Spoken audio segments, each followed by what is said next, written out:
राज्यसभा सांसद इंदु गोस्वामी ने आज विश्वविख्यात शक्तिपीठ श्री ज्वालामुखी मंदिर और बगलामुखी मंदिर में दर्शनों को परिवार सहित पहुंची। इंदु गोस्वामी ने मंदिर में दर्शनों के बाद मीडिया से बात करते हुए कहा कि उपचुनाव में बीजेपी जीत दर्ज करेगी।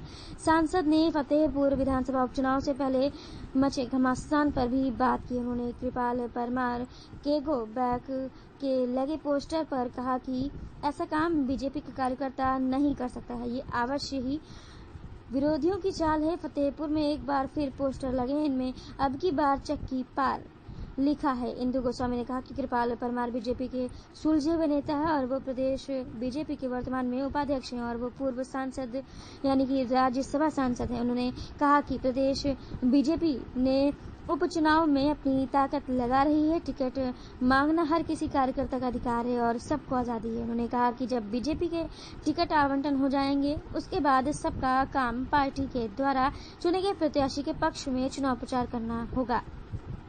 सभी लोग पार्टी के आदेशों का पालन करेंगे, पार्टी प्रत्याशी की जीत सुनिश्चित करने के लिए काम करेंगे। सांसद ने कहा कि जनता को पीएम मोदी और सीएम जयराम ठाकुर के नेतृत्व पर भरोसा है। वो कांग्रेस पार्टी नेता विहीन पार्टी है, इसलिए प्रदेश की जनता का मूड बीजेपी के पक्ष में है। चारों सीटों में भारतीय जनता पार्टी जीत हासिल करेगी और हमारे चारों के चारों कैंडिडेट जीतेंगे।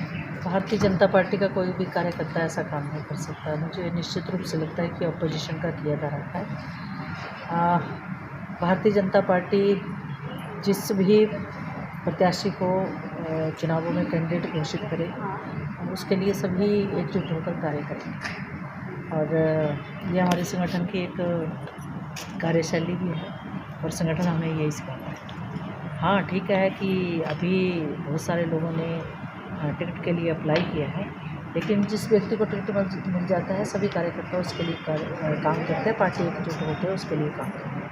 विकास को लेकर हिमाचल में जो हमारे मुख्यमंत्री श्री जयराम ठाकुर जी के नेतृत्व में जो 4 साल के विकास की एक नई नींव रखी गई है उसको लेकर हम जनता के बीच में जाएंगे और देश के प्रधानमंत्री श्री नरेंद्र मोदी जी ने भी हिमाचल प्रदेश के लिए जो विशेष योजनाएं नीति निर्णय कार्यक्रमों के तहत जो यहाँ की जनता को जो मान सम्मान दिया है उसको लेकर हम जनता के बीच में जाएंगे और निश्चित रूप से हम जीत पाएंगे। चुनाव तो वैसे ऐसा नहीं कह सकते कि 2022 का सेमीफाइनल है, लेकिन निश्चित रूप से इन उपचुनावों में भारतीय जनता पार्टी जीत हासिल करेगी और 2022 में भारतीय जनता पार्टी जीत हासिल करेगी।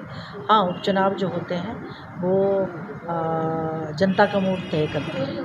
कांग्रेस हिमाचल में तो वैसे भी कांग्रेस नेता भी नहीं है, कौन नेता है इनका कोई बता नहीं सकता, बिखरी हुई पार्टी है तो उनके पास मुद्दा तो कोई है नहीं। विकास के मुद्दे पर वो चर्चा करें ना, उनके पास एक ही मुद्दा है, पेट्रोल और महंगाई, जनता सब जानती है।